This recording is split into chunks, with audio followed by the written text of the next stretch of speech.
क्या आपने कभी सोचा है कि तारीख की वो कौन सी अजीम दास्तान थी जिसने इस दुनिया का नक्शा ही बदल कर रख दिया? तारीख की किताबों में फारसी सल्तनत यानी पर्शियन एम्पायर का जिक्र बहुत मिलता है, लेकिन ये महज एक आम सल्तनत नहीं थी, बल्कि ये दुनिया की सबसे पहली हकीकी ग्लोबल सुपर पावर थी। आज के इस एक्सप्लेनर में हम इस अजीम ताकत का सफर तय करेंगे।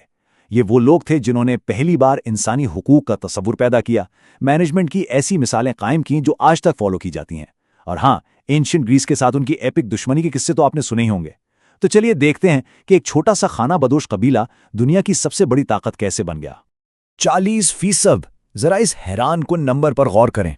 सोचिए, एक वक्त था जब इस पूरी जमीन की आधी के करीब आबादी को सिर्फ एक अकेला फरमारवा कंट्रोल करता था।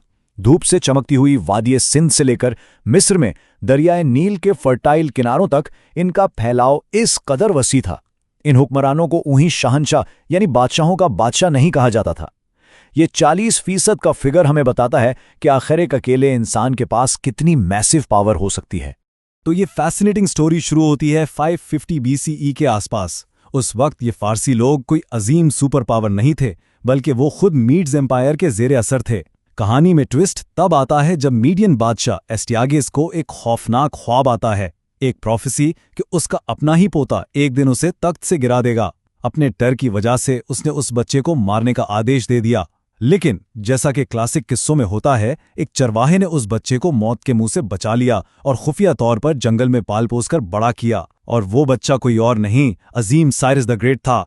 और फिर वही हुआ जिसका डर था। जवान होते ही उस प्रोफेसी ने अपना असर दिखाया। साइरस ने अपनी आर्मी जमा की और ठीक अपने दादा अस्तेज के खिलाफ बगावत कर दी। 550 BCE में एक शॉकिंग अपसेट हुआ और अस्तेज को हार माननी पड़ी। इस फतह के बाद तो साइरस ने जैसे पलट कर नहीं देखा। मीड्स को हराने के बाद उसने 539 BCE में उस वक्त के सबसे अजीम शहर बेबीलोन यानी बाबुल पर कब्जा किया और प्रैक्टिकली पूरे मेसोपोटामिया का अनडिस्प्यूटेड रूलर बन गया।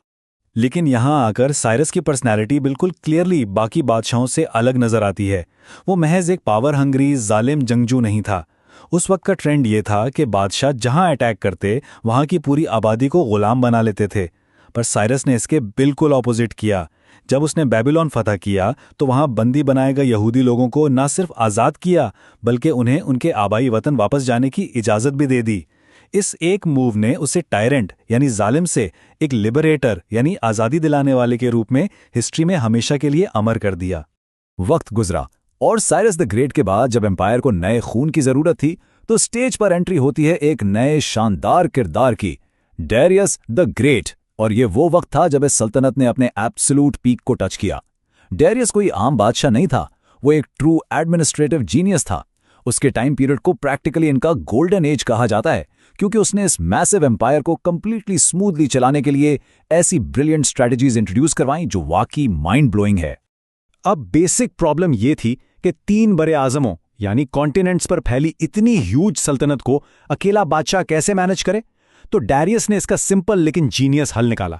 उसने पूरे एम्पायर को 20 छोटे छोटे प्रोविंसेस में डिवाइड कर दिया, जिन्हें सत्रापी कहते थे। हर प्रोविंस पर एक गवर्नर बिठा दिया गया, जिसे सात्राप कहा जाता, जो डायरेक्ट किंग को रिपोर्ट करता था। इस सिस्टम की वजह से पावर डिस्ट्रीब्यूट हो गई और इतना बड़ा एम्पायर बिना किसी सिंगल पॉइंट ऑफ फेलियर के इफेक्टिवली चलने लगा। इस स्मूथ रनिंग की एक और बड़ी वजह थी इनका कम्युनिकेशन नेटवर्क। सोचिए, उस एंशिएंट टाइम में 1600 मील लंबा हाईवे, जिसे रॉयल रोड या शाही सड़क कहा जाता था, ये सड़क इस कदर वेल प्लान्ड और एफिशिएंट थी कि मैसेंजर्स घोड़े पर इस वसी डिस्टेंस को स्ट्रिक्टली 7 दिन में कवर कर लेते थे। आज की टर्म्स में अगर देखें तो ये एक नेक्स्ट लेवल लॉजिस्टिकल सक्सेस थी, जिसने एम्पायर के हर कोने को सेंटर से परफेक्टली कनेक्ट कर रखा था। और एक्सपेंशन तो अपनी जगह चली रही थी। डेरियस ने एम्पायर को मिस्र तक एक्सटेंड किया, लेकिन वहां फोर्स यूज करने के बजाय उसने रिलीजियस टॉलरेंस का रास्ता अपनाया। उसने मकामी इजिप्शियन खुदाओं की प्रॉपरली इज्जत की और उन्हें तोहफे पेश किए। इस पॉलिटिकल विजडम की वजह से लोग प्रैक्टिकली उन्हें पसंद करने लगे और इसी गोल्डन एज में इनका अल्टीमेट कैपिटल पर्सिपोलिस भी सामने आया, जिसकी कल्चरल स्प्लेंडर और खंडरात आज भी टूरिस्ट को हैरान कर देते हैं। लेकिन हिस्ट्री गवाह है कि जब भी कोई इतनी बड़ी ताकत आती है, उसे कंपटीशन जरूर मिलता है। इस फारसी जायंट को अचानक एक रोड ब्लॉक का सामना करना पड़ा, और वो भी एक छोटे से रॉकी से खित्ते में, जो कदीम यूनान यानी ग्रीस कहलाता था।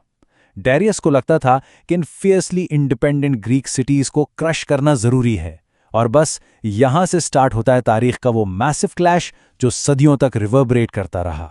तो साल था 490 BCE।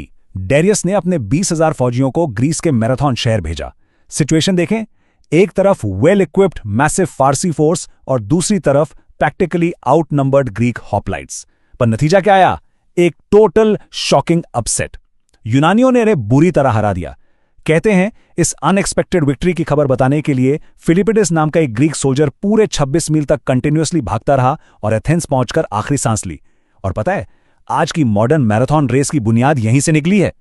इस शॉकिंग डिफीट के ठीक 10 साल बाद डारियस के बेटे ज़र्क्सीज ने अपना रिवेंज लेने का इरादा किया। इस बार preparation practically over the top थी।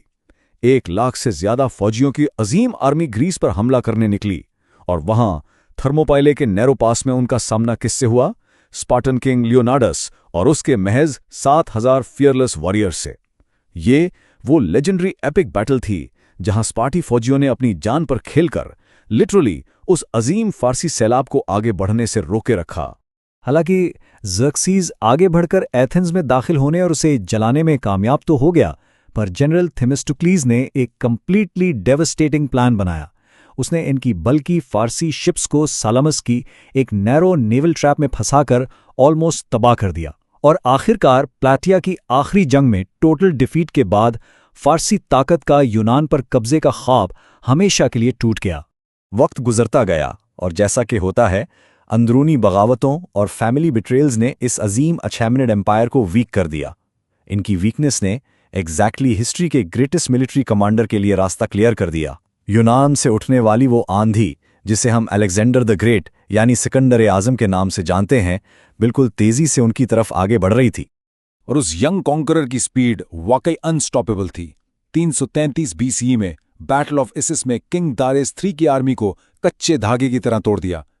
फिर टायर पर कब्जा, उसके बाद गाउगामेला में फारसी आर्मी को वर्चुअली शैटर कर दिया, और क्लाइमैक्स 330 BCE में अलेक्जेंडर ने आकर इनके शानदार कैपिटल परसिपोलिस को लिटरली आग लगाकर राख के ढेर में तब्दील कर दिया।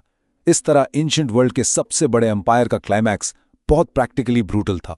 अलेक्जेंडर की तबाही और फिर यूनानी और पार्थियंस के लॉन्ग रूल के बाद लगता था जैसे ये पर्शियन स्टोरी एंड हो गई है, लेकिन यहां एक कमाल का ट्विस्ट आता है। सदियों बाद इस राग से एक दफा फिर दास्तान जिंदा हुई। ये द ससेनियन रिवाइवल कहलाता है। एक ऐसी नई अजीम हुकूमत जिसने प्रैक्टिकली उन सब पुराने ट्रेडिशंस को दोबारा दुनिया के सामने जिंदा कर दिया। तो टाइमलाइन कुछ इस तरह चलती है। 224 AD में आर्डेशिर आई सामने आया, ये दावा करते हुए कि उसमें अजीम साइरस द ग्रेट का खून है। उसने ससानियन एम्पायर खड़ा किया और इसने सदियों तक रीजन पर प्रैक्टिकली डोमिनेट किया, जब तक कि 637 AD में अरब आर्मीज ने आकर इनके कैपिटल सीटेथॉन को फतह नहीं कर लिया, जिससे फॉर्मली एंशिएंट पर्शियन एरा का एंड हुआ। लेकिन अपने गोल्डन टाइम में ये सासानियंस लिटरली एक जंगी मशीन थे। उन्होंने अपनी पुरानी स्टेट रिलीजन ज़ोरोएस्ट्रियनिज्म टू वापस स्ट्रांगली नाफिज किया, आर्चर्स और कैवलरी पर ऐसी एलीट फोर्स तैयार की, और फिर उन्होंने रोमन्स और बिजेंटियन एम्पायर्स के साथ ऐसी एपिक वॉर्स लड़ी जो डेकेड्स नहीं बल्कि सदियों तक चली। लेकिन हकीकत यह है कि इस कंटिन्यूअस फाइटिंग ने दोनों अजीम एम्पायर्स को बिल्कुल थकाकर वीक कर दिया था।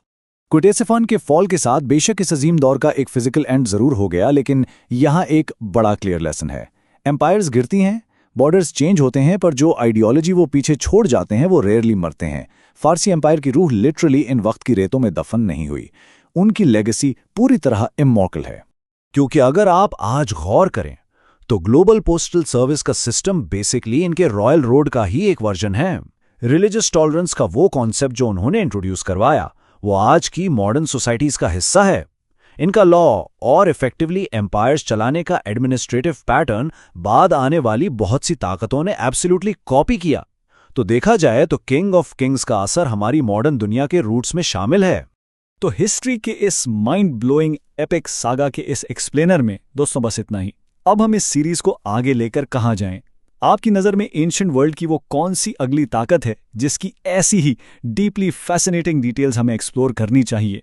अपने थॉट्स नीचे कमेंट्स में जरूर शेयर कीजिएगा। जल्दी मिलेंगे एक नई हिस्ट्री की कहानी के साथ।